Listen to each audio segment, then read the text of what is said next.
안녕하세요. 가족까지 매몰차게 등 돌려버린 사람을 두 눈으로 목격한 40대 직장인입니다. 여러분, 아무리 세상 못난 짓을 하더라도 팔은 안으로 굽는 경우가 많죠. 그렇지만 얼마나 한심한 짓을 했으면 가족까지 다 등을 돌렸겠습니까? 그 사람은 바로 제 남편이었는데요. 심각했던 그때 상황에서도 배꼽을 잡고 웃었던 일이 있었답니다. 그 이야기를 한번 해보려고요. 저희 친정은 버섯 농장을 크게 운영했었습니다. 부모님께선 하루 종일 버섯을 돌보느라 바쁘셨고, 저 언닌 그런 부모님을 보며 자랐어요. 늘 열심히 땀 흘려 번 돈이 제일 가치 있는 돈이라 생각하는 부모님은 하루도 쉬지 않고 일하셨고요. 저에겐 부모님은 롤 모델이셨는데요. 두 분이 늘 오순도순 같이 일하는 모습을 볼 때면 저런 모습이 바로 이상적인 부부가 아닌가 하는 생각을 했었네요. 저 역시 나중에 저렇게 다정한 부부가 되고 싶은 꿈을 꿨었고요. 그런 제 꿈을 이루게 된 건 제가 30대 중반이 되었을 때였어요. 중견기업에 다니고 있던 전 같은 직장 동료의 소개로 남편을 만나게 되었죠. 남편은 참 성실하고 부지런한 사람이었습니다. 연애를 할 땐 직장에 다니고 있었는데 술자리도 즐기지 않고 운동도 열심히 하고 자기 관리를 잘하는 반듯한 모습에 반해 결혼까지 결심하게 되었죠. 시댁엔 좀 사연이 있었습니다. 시부모님이 남편이 20대 때 이혼을 하셔서 두 분이 따로 사셨거든요. 시부께선 재혼을 하셔서 새로운 가정을 꾸리셨고, 시모께선 혼자 시누이 둘과 남편과 함께 사셨습니다. 처음엔 두 분이 이혼을 한 이유를 몰랐어요. 나중에 결혼하고서 좀 늦게서야 이혼한 이유를 알게 됐답니다. 제가 결혼할 때 시댁에선 저희 신혼집을 마련해 주셨어요. 그런데 그것 때문에 한동안 소란이 좀 있었네요. 신우들은 결혼할 때 시댁에서 아무것도 해주지 않았다더군요. 엄마, 엄마 진짜 너무한다. 아무리 그래도 똑같은 자식인데 왜 재영이 결혼할 때만 집해줘? 우린 땡전 한 푼도 안 보태주고 알아서 결혼하라고 했잖아. 진짜 치사한 거 아니야? 야, 여자들은 시집 가면 남이야, 남. 죽어서도 시댁 귀신 된다는데 돈까지 쥐어서서 보낼 필요가 뭐가 있니?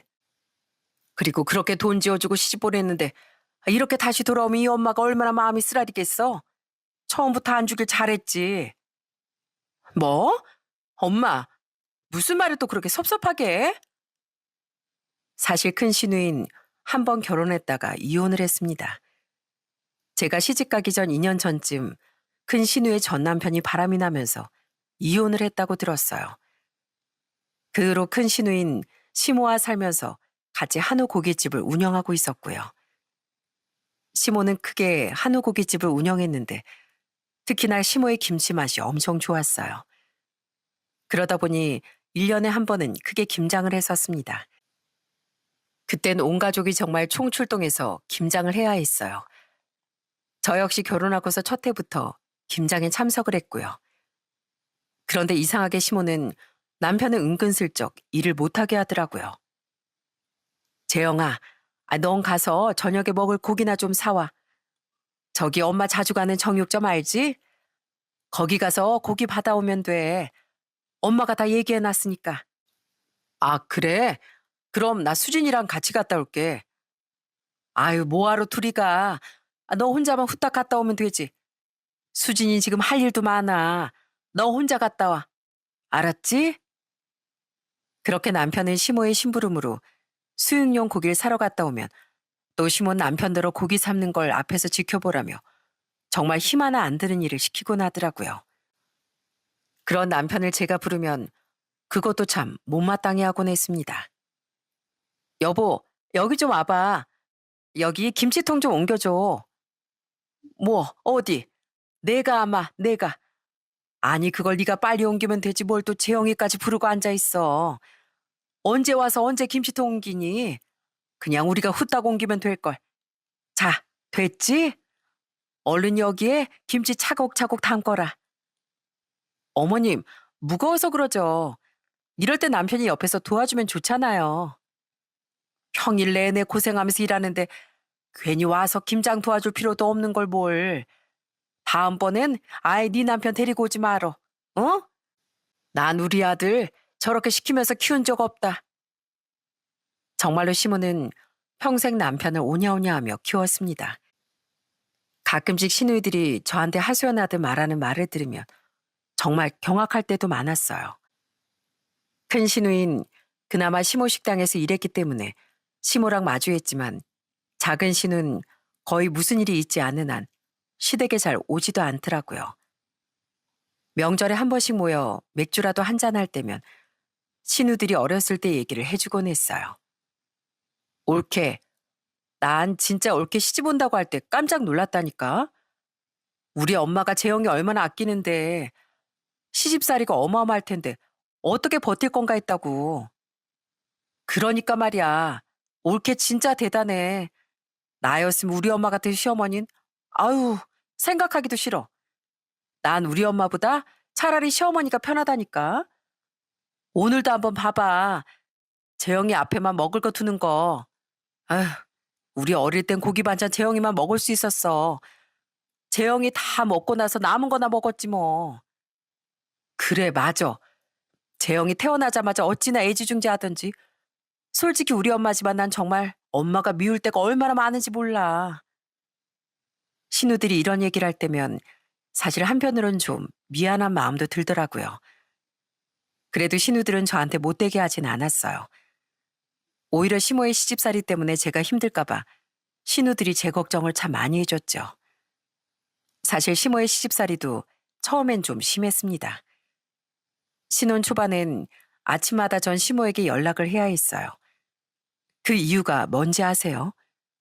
바로 남편 아침밥은 잘 챙겨 먹었는지, 뭘 챙겨 먹었는지 일일이 다 보고하길 원하셨거든요. 에이미야, 오늘은 왜 전화 안 하니? 내가 누누이 말했지만, 내가 매일 전화하라고 하지 않았어.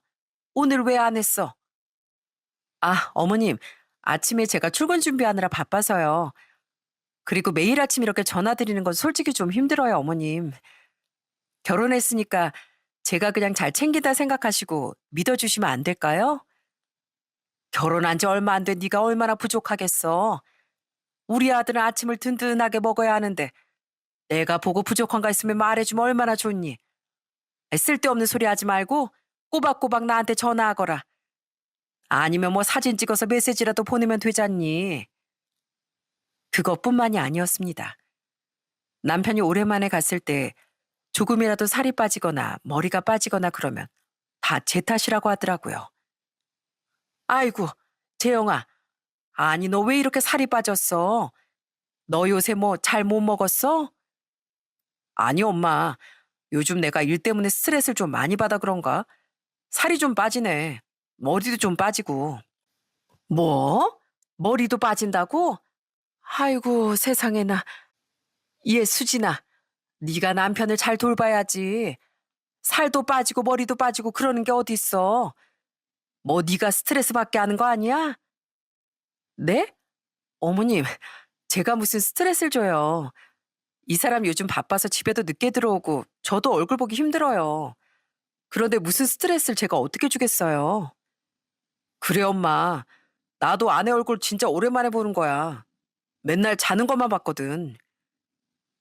그러니? 뭐 어쨌거나 우리 아들 이렇게 야위어가지고 어쩌니. 오늘 엄마 밥 먹고 기운 내라. 한도 끝도 없이 아들만 우쭈쭈하는 심을 볼 때면 참 속이 답답하고 짜증이 나더라고요. 그렇지만 제가 꾹 참았던 이유가 있었어요. 바로 시모를 제외한 다른 사람들이 정말 저에게 잘해줬기 때문입니다. 특히나 남편이 저와 저희 친정에 얼마나 잘했는지 몰라요. 한 번은 저희 친정엄마가 저한테 전화가 온 적이 있었습니다. 전 엄마의 전화를 받고 정말 깜짝 놀랐어요. 얘 수진아, 우리 사이가 또 고기를 한가득 보내왔다. 이제 그만 보내라니까. 이번에 내 생일인데 내려오지도 못한다고 고기며 백화점에서 사놓으시며 이것저것 잔뜩 보냈네. 정말? 나한텐 별말 안 했었는데 언제 그걸 다 보냈대. 엄마 것뿐만 아니라 네 아빠 것도 보냈더라. 어쩜 딸내미들보다 사이가 더 세심하고 잘 챙기니. 우리 사위한테도 고맙다고 말했지만 너도 잘해줘.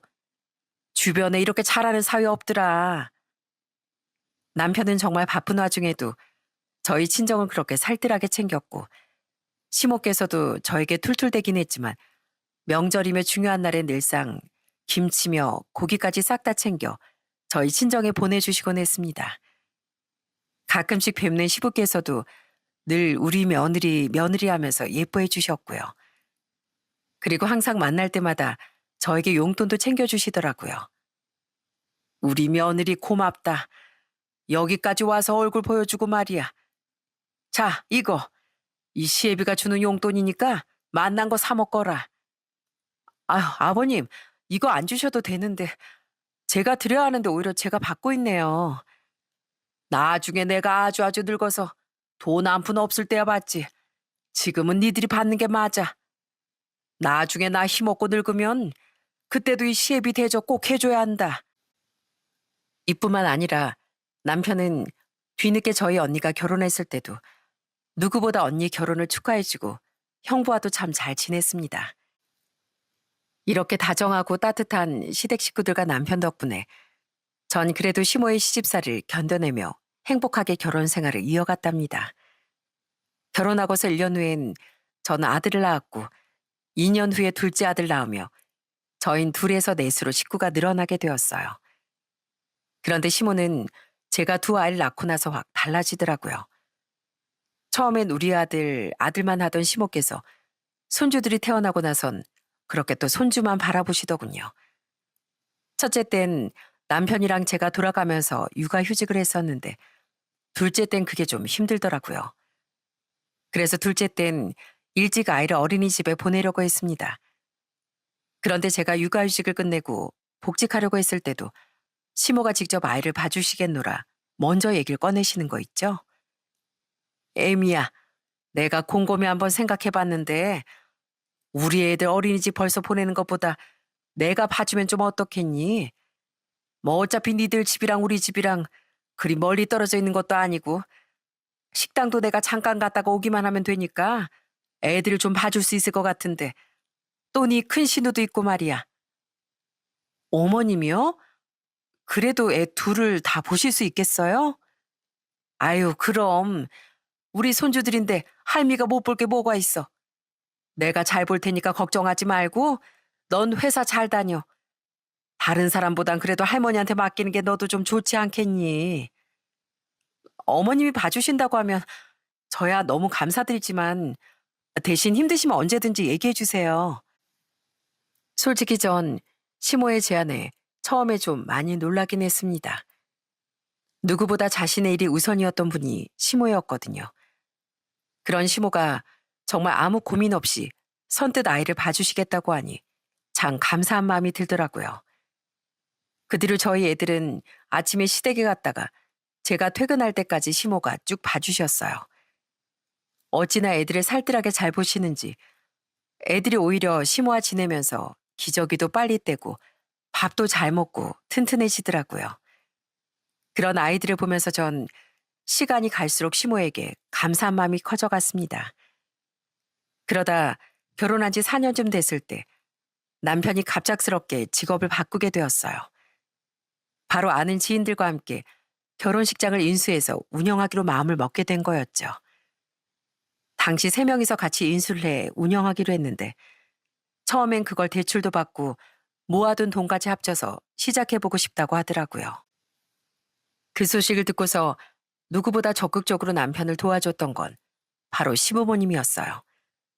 크게 사업체를 운영하셨던 시부께서도 어느 정도 자금이 넉넉히 있으셨고 시모 또한 큰 식당을 운영하다 보니 금전적으로 정말 많은 도움을 주셨죠. 특히나 시모는 돈을 지원해 주시면서 남편을 참 많이 응원해 주셨답니다.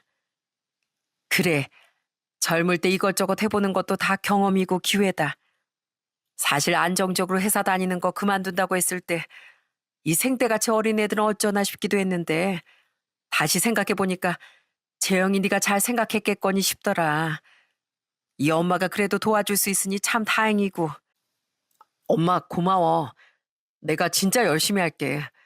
엄마랑 아빠가 도와준 거 나중에 몇 배로 다시 되갚을 수 있게 정말 열심히 운영할게.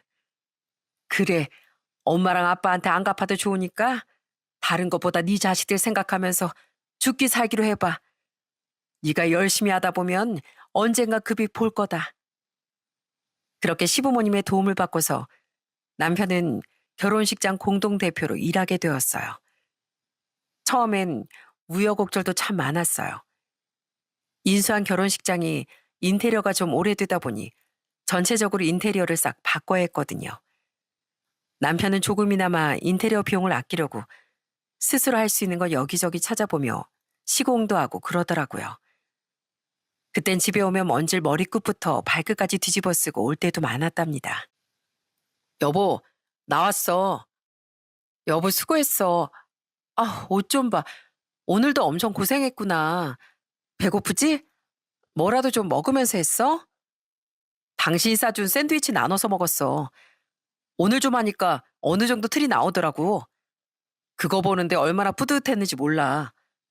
애들은 자? 오늘은 얼굴이라도 좀 보고 자려고 했는데. 아까 방금 막 잠들었는데 애들이 아빠를 얼마나 찾아왔는지 몰라. 그래도 당신 이렇게 고생하면서 열심히 하는 거 보니까 정말 대단하네. 그지? 나 진짜 우리 애들한테 부끄럽지 않은 아빠 되려고 정말 열심히 하고 있어. 나중에 완성되면 꼭 당신하고 애들한테 먼저 보여줄게. 남편은 정말 결혼식장 운영에 열과성을 다했고 그런 남편의 열정 덕분인지 결혼식장 리모델링이 끝나고 나서부턴 정말 잘 되기 시작했어요. 처음엔 대표 셋이서 운영부터 수리, 관리까지 돌아가면서 다 맡아 했지만 점점 시간이 지날수록 사업이 번창하기 시작하니 직원들도 여럿 두게 되었죠. 그렇게 금전적으로도 점점 여유롭기 시작하니까 남편도 애들과도 처음엔 시간을 많이 보내려고 노력하더라고요. 그 바쁜 와중에도 쉬는 날이면 여기저기 캠핑이나 여행도 다니며 추억을 많이 쌓기도 했고요. 여보, 좀 쉬어.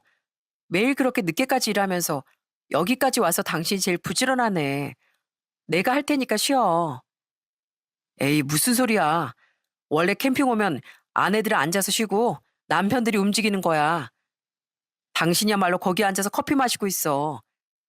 와, 근데 여기 진짜 풍경이 너무 예쁘고 좋다. 다음에 우리 애들 더 크고 나서 오면 저기 계곡 가서 수영도 하고 그럼 딱 좋겠다. 그지? 그러게 말이야. 어떻게 이렇게 좋은 곳을 알아봤어? 당신 덕에 내가 호강하네. 호강은 무슨. 앞으로 당신 이거보다 더 호강할 거야. 우리 애들이랑 당신 더 좋은 곳에 실컷 데리고 갈게. 기대해. 그때 남편도 가정적이고 다정하니 참 행복한 결혼 생활을 하고 있구나 하고 생각했습니다. 저 역시 그런 남편에게 어떻게든 고마운 마음을 표현하려고 노력했어요. 늦게까지 일하는 남편이 야식도 직접 만들어 챙겨주기도 하고 주말에도 쉬지 않고 일하는 남편에게 밥을 해서 가져다 주기도 했어요. 한 번씩 결혼식장에 간식을 직접 해서 가지고 가면 다들 좋아하시더라고요. 역시 조 대표님 사모님 음식 솜씨가 최고네요. 어쩜 이렇게 예쁘게 잘 만드세요? 진짜 조 대표님 너무 부럽네요. 아니에요. 이렇게 다들 주말에도 고생하시는데 이 정도는 해야죠. 맛은 괜찮나요? 그럼요. 저희 사모님 덕분에 입맛이 높아져서 어떡해요? 다른 카페 샌드위치는 아예 먹지도 못하겠어요, 이러다. 그렇게 전 결혼식장 직원들과도 친하게 지냈습니다. 그런데 결혼식장 운영을 시작하고서 한 3년 정도 지났으므로부터 슬슬 남편이 달라지기 시작하더군요. 어느 날부턴 결혼식장에 제가 오는 걸 불편해하기 시작했습니다. 내일 점심쯤에 시간 좀 여유로워? 오랜만에 내일 내가 간식이라도 챙겨갈까 하는데 뭐 싸갈까? 커피라도 같이 사갈까? 여보, 이젠 그런 거 하지 마. 다들 밥도 먹고 밖에서 간식도 잘 사 먹어. 당신이 그렇게 가지고 오면 직원들 배불러도 눈치 보여서 억지로 먹어야 하고 불편해. 이젠 그러지 마. 어? 불편해 한다고? 아니, 전엔 그런 말 한 번 없었잖아.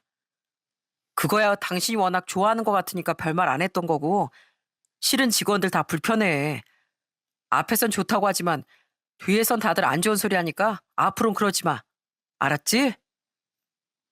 사실 전 남편의 말에 좀 놀라긴 했어요.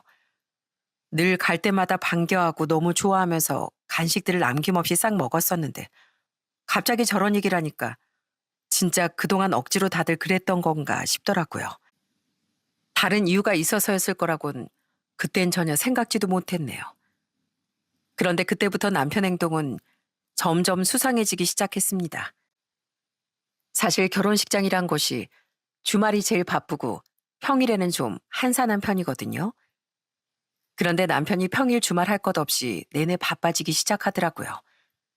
심지어 갑자기 결혼식장 리모델링을 알아본다며 전국 각지 웨딩홀을 살펴보러 출장을 다녀야 되겠다고 통보를 하더군요. 나 다음 주 화요일 수요일 이렇게 지방에 좀 다녀와야 될 것 같아. 이참에 다른 웨딩홀도 좀 보고 다음에 리모델링 할 때 참고하려고. 어? 갑자기? 그럼 다른 대표들도 다 같이 가는 거야? 아, 아니.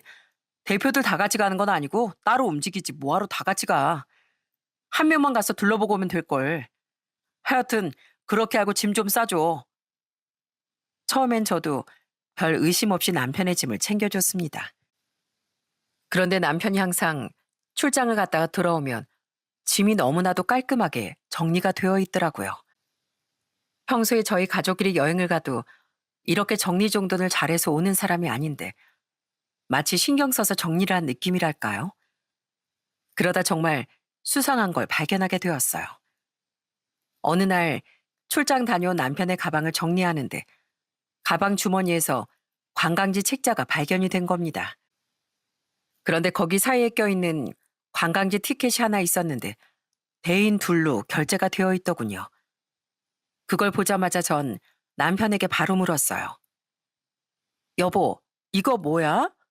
당신 여기 갔었어? 근데 당신 말고 또 누가 같이 갔던 거야? 어? 아, 그 실은 우리 실장, 웨딩홀 실장이랑 같이 갔었어. 뭐? 실장? 아니, 나한테 그런 얘기는 한 번도 없었잖아. 실장이라면 여자 아니야? 여자긴 하지. 근데 그게 뭐, 방도 따로 쓰고 업무상 간 건데 뭘. 그리고 여기 시간이 좀 떠서 근처에 있길래 가본 거야. 별거 아니야. 뭘 이걸 하나하나 다 보고 있어. 그냥 버려. 그때 남편은 정말 아무렇지 않은 척 얘기를 하더라고요. 그런데 여러분들 아시죠? 아무리 아무렇지 않은 척해도 그 기운이 좀 이상하게 느껴질 때가 있잖아요. 보통 여자의 촉이라고들 하는데 그때 좀 찝찝한 느낌이 들더라고요. 그때부터 남편의 행동을 좀 예의주시하면서 봤던 것 같네요. 그런데 그때부터 이상한 행동들이 더 눈에 들어오기 시작하더라고요. 남편은 그 실장이란 사람과 하루에도 여러 번 통화를 하더라고요. 심지어 쉬는 날에도 아침부터 그 실장에게서 전화가 오곤 했고요. 거기다 자기 전까지도 통화를 하는 걸 알게 되었어요. 그걸 제가 따지자 남편이 어떻게 했는지 아세요? 바로 화를 내는 거 있죠? 당신 그 실장이랑 왜 이렇게 자주 통화해? 오늘 쉬는 날 아니야? 근데 아침부터 전화하고 점심에도 전화하고 저녁 되니까 또 전화하고 아까도 통화한 거 아니야? 왜 이렇게 자주 통화하냐고. 아이 뭘 또 그래. 내가 뭐 노는 사람이야? 직원이 대표한테 전화하는 게 뭐가 이상하다고. 뭐 내가 얘랑 뭐 딴짓이라도 할까 봐? 내가 가정 있는데 무슨 딴짓을 해. 말도 안 되는 소리 하고 있어. 내가 언제 당신하고 실장하고 딴짓한다 그랬어? 그냥 왜 이렇게 통화 자주 하냐고 한 것뿐이잖아. 아이, 그게 그 말이지. 아니 어디서 밖에서 열심히 일하고 들어오는 남편을 그딴 식으로 매도하냐? 와, 나 진짜 기분 나빠가지고. 당신 그거 의부증이야, 의부증. 대표인 내가 직원하고 통화도 못하냐? 참, 쓸데없는 말 하지 말고 잠이나 자.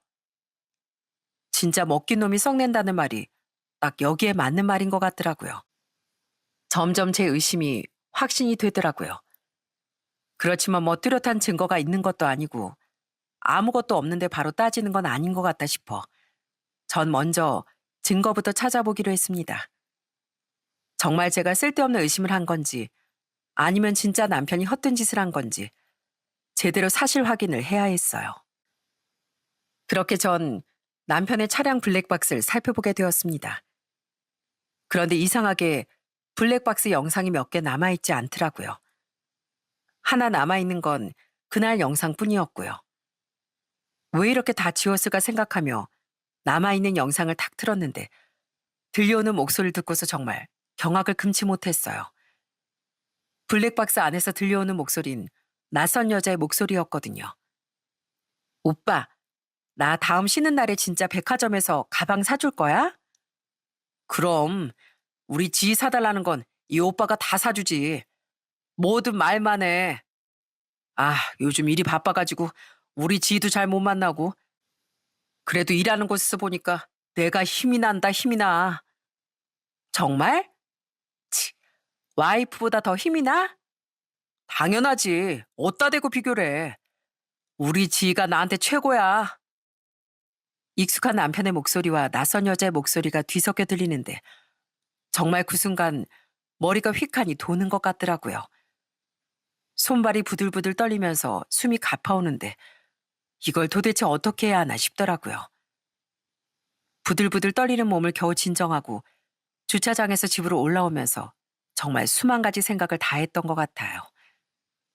바로 남편을 깨워 따져 물어야 하나 아니면 좀 더 생각을 해봐야 하나 현관문을 열기 전까지 고민했습니다. 그러다 딱 현관문을 열었을 때 한 번만 더 확인을 해봐야 되겠다는 생각이 들었어요. 그래서 전 자고 있던 남편의 곁에 있는 핸드폰을 열어봤죠. 그리고 핸드폰에서 결정적인 증거를 확인하게 되었어요. 두 사람이 나눈 대화는 정말 가관이었습니다. 중간중간 업무상 대화를 나눈 것도 있었지만 둘이서 비밀스러운 대화를 나눈 날도 있더라고요. 대표님, 저 그럼 앞으로는 뭐라고 불러야 돼요? 둘이 있을 땐 오빠라고 하라니까. 다른 사람 앞에서만 대표님이라고 하면 되지. 진짜요? 그럼 저 앞으로 오빠라고 할게요. 아마 첫 불륜을 저지르기로 한 날 한 대화였던 것 같네요. 그 이후론 또 어찌나 과감하고 애틋한지 두 사람이 나눈 메시지를 보며 헛웃음이 절로 나오더군요. 오빠, 우리 다음 주에 속초 놀러 가지? 그때 수영복 이거 어때? 나 이거 입을 건데. 오, 좋지. 우리 지희 몸에 아주 딱이다. 그치? 내가 이번에 제대로 보여줄게. 그나저나 오빠 마누라 하면 어떡해? 너 애들 안 본다고 난리 피우는 거 아니야? 아유, 우리 마누라 눈치 없어서 이런 거 알 리가 없어. 그리고 알아봤자 지가 뭐 어쩌겠어? 난 이렇게 우리 지희만 있으면 돼. 이런 두 사람의 대화를 보는데 피가 거꾸로 솟는 듯 했습니다. 결국 전 분노를 참지 못하고 바로 남편을 깨워버렸어요. 당신, 당신 일어나봐. 얼른 일어나 보라고. 뭐야. 대체 뭐냐고. 왜 자는 사람을 깨워? 당신, 이거 뭐야? 이거 뭐냐고. 당신 지금까지 밖에서 뭐 하고 다녔어? 뭐 하고 다녔냐고. 밖에서 딴 여자고 희덕대면서 불륜 저질렀니? 밖에서 딴짓거리 하고 다녔어? 어? 얼른 말해보라고. 어? 아니, 여보. 그게. 발뺌할 생각하지 마. 내가 이미 싹 다 확인하고 얘기하는 거니까. 이 실장이라는 애랑 바람을 펴? 그것도 애 둘이나 있는 애 아빠가? 네가 진짜 제정신이야? 여보, 그게 있잖아. 아니, 난 안 된다고 했는데. 뭘 안 된다고 해? 어디서 뻔뻔하게 날 속이려고 들어. 당신이랑 둘이서 쿵짝이 맞았더만 어디서 거짓말이야? 당장 나가. 당장 이 집에서 꺼지라고. 더러워 죽겠으니까 당장 나가. 여보, 내가 뭘 어딜 나가. 지금 어딜 가라 그러는 거야. 어디든 내 눈앞에서 좀 꺼져.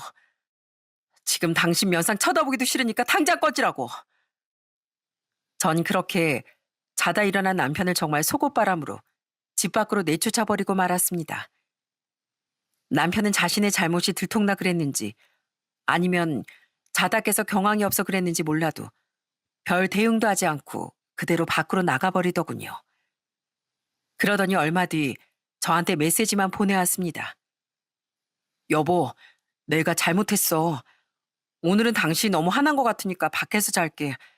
내일 얘기하자. 또 아무렇지 않게 메시지를 보내는 남편의 태도가 너무 화가 나고 열불이 터졌어요. 당장 이 자식과는 끝을 내고 싶었지만 그 전에 정리할 게 있었답니다. 바로 상간녀였죠. 사실 상간녀는 저도 알고 있는 사람이었어요. 많이 본 적은 없지만 전에 한 번 갔을 때 저에게 사모님 사모님 하며 살갑게 대했던 직원 중 한 명이었거든요. 그런데 그 직원이랑 남편이 바람났다고 생각하니 정말 머리가 뒤집어질 것 같더라고요. 다음날 전 아침이 밝자마자 애들을 어린이집에 보내놓고선 상간녀를 찾아갔습니다. 결혼식장에 가니까 당연히 상간녀가 출근해 있더라고요. 그러더니 제가 딱 등장을 하자마자 얼굴이 새하얗게 질린 채로 절 쳐다봤습니다. 아마 남편에게서 들켰다는 얘기를 들었겠죠. 전 별말하지 않고 그 상간녀에게 나오라고 얘기를 했어요.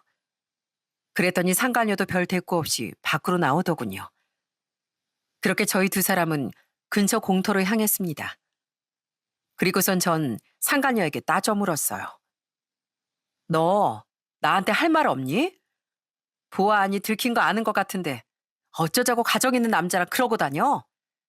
나 증거도 이미 다 확인했으니까 발뺌할 생각은 하지도 마. 발뺌 안 해요. 제가 왜 해요? 이미 들킨 거 그럼 이혼하실 거예요? 상간녀 소송하시려거든 마음대로 하세요. 어차피 그 뭐냐 위자료만 내면 되는 거 아니에요? 저도 알아보니까 우리나라 위자료 상간녀 소송에도 많아봤자 2천에서 뭐 3천? 그 정도밖에 안 한다던데 우리 오빠가 내주겠죠 뭐. 뭐? 우리 오빠가 내줘? 역시나 이 상간녀는 정말 대단한 애더라고요. 불륜이 들통난 그 시점에서도 어찌나 뻔뻔하고 당당한지 눈 하나 깜빡하지도 않고 말하는데 진짜 기가 차서 어이가 없더라고요. 그러더니 하는 말이 얼마나 웃긴지 몰라요. 절 왜 찾아오셨어요? 누군지 알고 불륜도 다 아셨으면 그냥 소송하면 되잖아요. 저 찾아와서 뭐 어쩌시게요? 뭐 머리채라도 잡으시려고요? 머리채 잡는다고 속 시원하시겠어요? 남편은 딴 여자한테 마음 가버렸는데 이미 끝난 사이 저한테 화풀이하는 거 좀 찌질하지 않나요? 애도 있으신데 괜히 소란 피우지 말고 깔끔하게 끝내시죠. 야, 네가 뭔데 깔끔하게 끝내라 말아야? 너 지금 네가 무슨 짓 저질렀는지도 모르니? 아님, 그딴 짓 저지르고 나니까 이렇게 철면피해 뻔뻔할 수 있는 거니? 그럼 뭐 들켰다고 울어요? 전 그런 짓 안 해요. 어차피 우리 오빠 나 없이 못 산다 그랬고 이혼도 한다고 했는데 오히려 잘 됐네요. 이참에 빨리 정리하세요. 위자료는 드릴 테니까. 이 정도는 돼야 불륜을 저지르는구나 싶을 정도로 정말 어처구니가 없고 어이가 없더라고요. 얘를 어떻게 해야 하나 고민하고 있던 그 찰나에 제 핸드폰이 마구 울렸습니다. 처음엔 받지 말자 생각했는데 발신잘 보고서 전 전화를 바로 받았어요. 저에게 전화를 온 건 바로 시모였습니다. 전 상간녀에게 잠시 기다리라고 하고 멀리 떨어져 전화를 받았어요. 예, 너 오늘 김장하는 날인데 왜 안 와? 어디야? 얼른 와. 네, 어머님. 저 지금 바로 갈게요. 시모의 전화에 전 이거구나 싶더라고요. 그리고 전 시모의 전화를 끊고 상간녀에게 다시 다가가 얘기를 했습니다.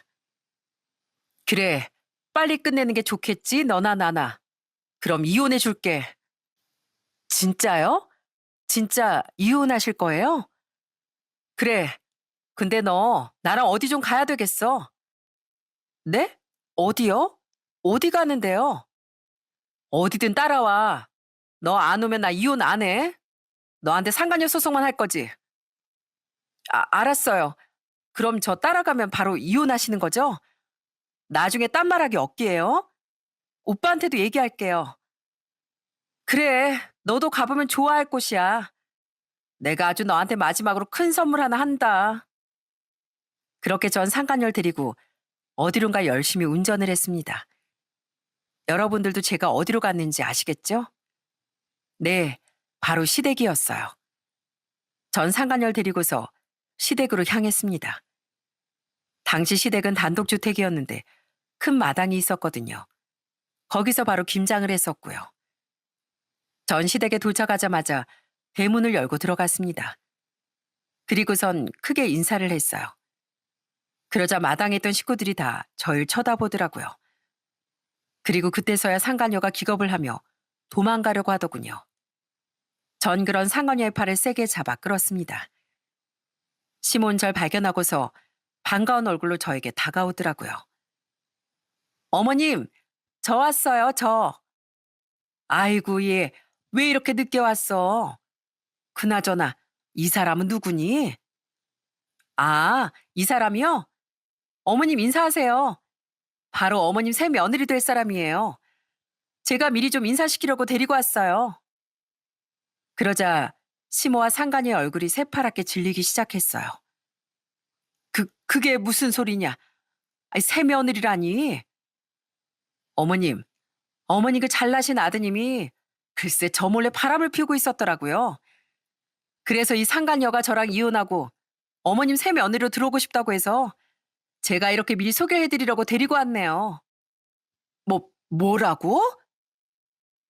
사실 제가 시댁으로 이 상간녀를 데리고 온 이유가 있었어요. 제가 보기엔 이 뻔뻔한 상간녀는 제가 아무리 상간녀 소송을 하고 뭘 한들 정신 차릴 것 같지도 않고 놀랄 것 같지도 않았거든요. 대신 저보다 더 강력한 사람이 제대로 한 방 먹여주는 건 좀 놀라지 않을까 싶은 생각에 그래서 시댁에 데리고 온 거였어요. 더군다나 시댁에서 바람이라는 건 정말 하늘과 땅이 다 뒤집어질 만한 아주 큰 일이었거든요. 사실 큰 신우도 남편 바람 때문에 이혼했지만 시부모님도 시부의 바람으로 이혼을 했었거든요. 저도 결혼하고서 좀 뒤늦게 안 사실이었습니다. 그러다 보니 시모는 바람이라면 정말 지긋지긋해하고 노이로제에 걸릴 정도였거든요. 거기다 손주들까지 몇 년을 그렇게 돌봤었는데 자기 아들의 바람으로 가정이 깨지고 손주들까지 못 볼 수 있게 되니 얼마나 시모가 놀라고 기절초풍했겠습니까? 그런데 처음엔 이 상간녀가 분위기 파악을 제대로 못하더라고요. 아마 남편에게서 시모가 오로지 남편 편이란 얘기를 들었겠죠. 그러니 자기가 상간녀라고 밝혀도 시모가 크게 뭐라 못할 거라 생각한 듯 보였고요. 그때 시모가 너무 놀라며 상간녀에게 물었어요. 정말로 며느리 말이 사실이니? 안녕하세요. 전지희라고 합니다. 저 재영 오빠랑 만나고 있어요. 아이고, 진짜라고? 시모는 땅이 꺼지는 것처럼 그 자리에 주저앉아 버렸어요. 그 모습에 곁에 있던 큰 신우도 화들짝 놀라 다가오더군요. 엄마, 괜찮아? 야, 넌 뭔데 그렇게 뻔뻔해? 어디서 뻔뻔하게 여기까지 와서 인사를 해? 아휴, 재영이를 만난다고? 네, 재영 오빠랑 진지하게 만나고 있어요. 재영 오빠가 이혼한다고 하던데. 그때였습니다. 아무렇지 않게 얘기를 하던 상간녀가 퍽 하는 소리와 함께 바닥에 나뒹굴기 시작했어요. 그 이유는 바로 시모가 김장하던 김치로 상간녀의 얼굴을 날려버렸기 때문이었죠. 어, 어디서 감히, 어디서 감히 이혼을 운운해? 더러운 상간녀 주제. 어디서 감히 이혼을 운운하냐고? 아니, 어머님, 왜 이러세요? 어머님? 내가 왜 네 어머님이야? 어따 대고 어머님이래? 정신 빠진 것이 어디서 함부로 여길 들어와? 너 일로 와. 아주 그냥 머리카락을 죄다 뽑아놔야지. 일로 와 얼른. 왜 이러세요? 대체 왜 이러시냐고요?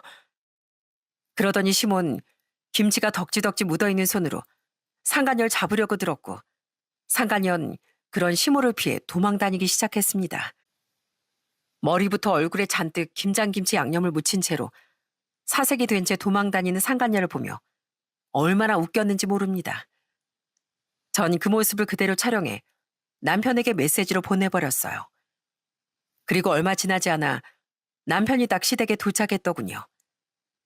남편은 들어오자마자 보이는 광경에 시모부터 말리기 시작했어요.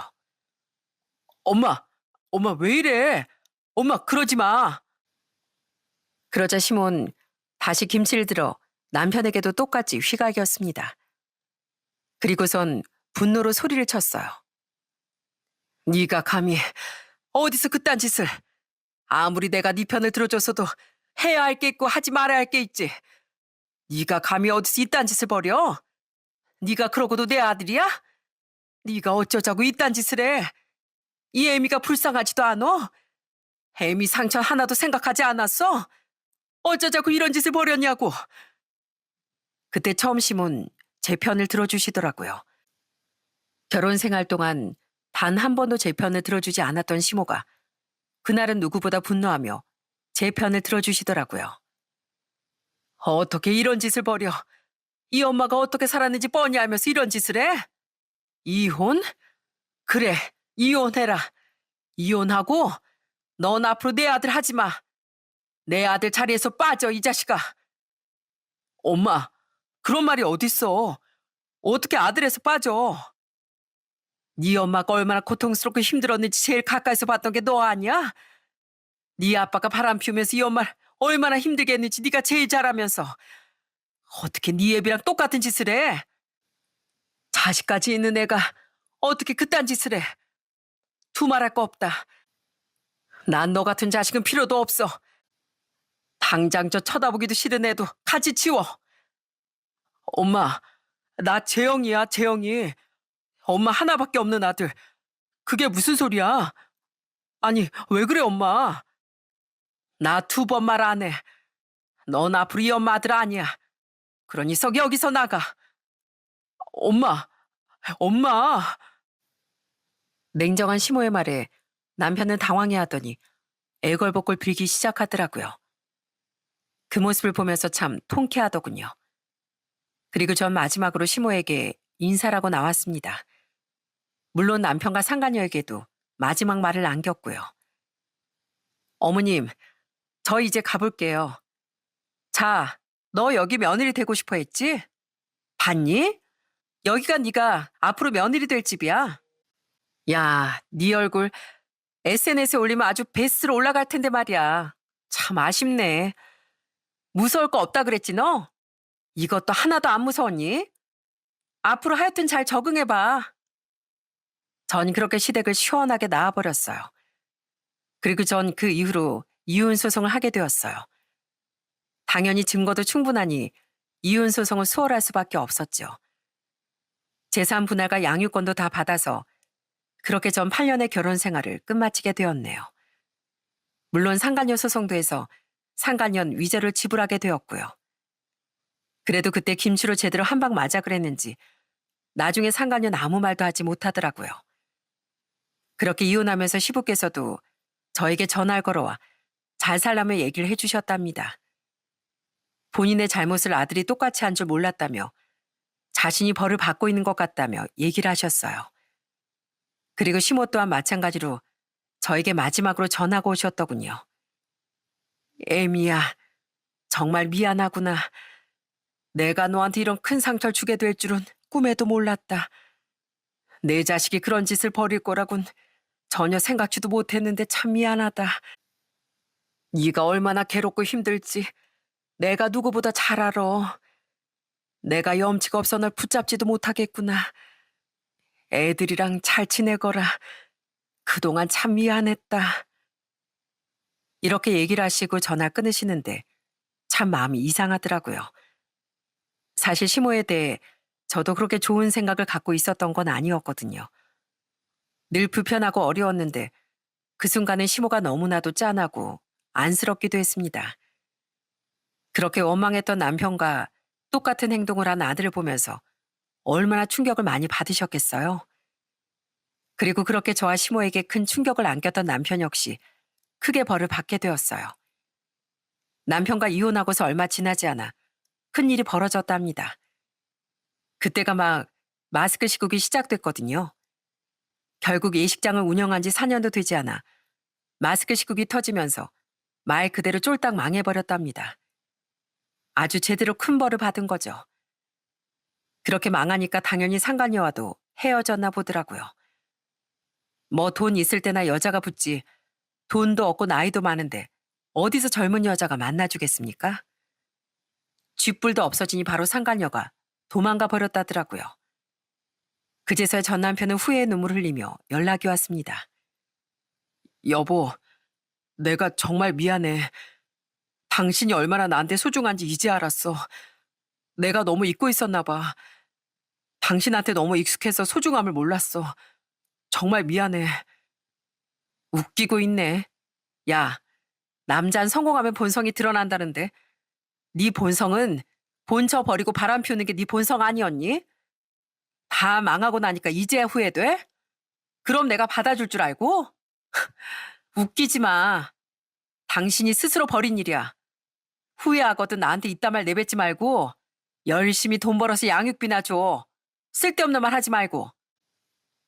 후회하는 전 남편의 말을 들을 때면 참 어이가 없긴 하지만 그래도 면접 교섭권을 갖고 있으니 종종 애들 만나면서 지금은 아빠 노릇이라도 제대로 하려고 노력하더라고요. 부디 그 자리만이라도 끝까지 잘 지켜내길 바랄 뿐입니다. 전 시모는 가끔씩 저한테 돈을 보내오시곤 해요. 보내지 마시라고 그렇게 얘기를 하는데도 신경이 쓰이시는지 저한테 말도 안 하시고 바로 제 계좌로 보내주시곤 합니다. 어머님, 이제 돈 보내지 마세요. 자꾸 이렇게 보내시면 저 불편해요. 이거 우리 손주들 옷 사입히라고 보내는 거야. 또 맛있는 거 사 먹이라고. 우리 손주들 너 혼자 키우는데 할미로서 이 정도는 해야지. 그러니 불편해하지 말고 할미 마음이다 생각해서 바꿔라. 잘 지내고 있지? 별일은 없고? 없어요, 어머님. 애들도 잘 지내고 있고요. 걱정 마세요. 명절엔 애들 보낼게요. 아이고, 너 같은 며느리가 세상 천지 어디 있다고. 그놈이 이 복을 다 차버렸구나. 아휴, 그래도 이렇게 내 전화를 받아주니 고맙다, 고마워. 이젠 저도 이렇게 아까워하시며 늘 항상 미안해하시고 눈물로 통화라는 전심을 볼 때면 참 마음이 슬프기도 해요. 이젠 전 시부모님도 아예 전 남편한테 도움을 안 주시고 계시고 전 남편은 작은 회사에 취직해 일을 하고 있답니다. 그러면서 열심히 일하며 종종 연락이 오는데 분명 다시 합칠 마음은 없지만 그래도 아빠로서의 성실한 모습이 변치 않았으면 좋겠네요. 지금은 벌써 5년 정도 지나서 저 역시 다시 일상으로 돌아가 잘 생활하고 있답니다. 친정 부모님도 처음엔 제 이혼 소식에 마음 아파하시긴 했지만 저희 애들도 잘 봐주시고 요즘은 절 많이 응원해주고 계세요. 언니도 형부랑 같이 와 누구보다 저희 애들에게 사랑을 주고 있고요. 처음엔 저도 좀 힘들었는데 시간이 정말로 약이더라고요. 처음엔 저녁에 잠드는 것도 어려워 밤을 뜬 눈으로 지새웠던 적도 많았고 문득문득 떠오르는 기억들로 괴로워했던 적도 많았습니다. 그래도 제 곁에서 절 응원하며 지켜보는 아이들과 부모님 그리고 언니와 형부를 생각하면서 그렇게 하루하루 잘 버텨왔던 것 같네요. 그러다 보니 어느새 전 일상을 되찾게 되고 웃음도 찾게 되더라고요. 무엇보다 제가 다시 기운을 차리니까 아이들도 행복해하고 전보다 마음이 편안해지는 게 눈에 보이니 더 정신을 빨리 차리게 된 것 같습니다. 제가 이렇게 큰 일들을 겪으며 느낀 게 있다면 마음먹기 달려있다는 말이 맞는 것 같더라고요. 어떤 큰 일이든 작은 일이든 대수롭지 않게 생각하고 이겨낼 수 있다고 생각하는 마음을 갖다 보니 결국엔 이겨내게 되는 것 같습니다. 여러분들도 혹시 지금 어려운 일을 겪고 계시다면 마음속으로 항상 내가 이겨낼 수 있다고 별거 아니라고 생각해 보세요. 그렇게 마음속으로 되뇌이고 지내다 보면 정말 별거 아닌 일처럼 금방 극복하게 된답니다. 앞으로 전 더 열심히 아이들과 살며 행복한 엄마로서 가정을 잘 지켜나가 보려고요. 여러분들의 인생도 늘 행복함이 가득하시길 바라며 이만 제 사연을 마치도록 하겠습니다. 제 긴 이야기 들어주셔서 감사합니다.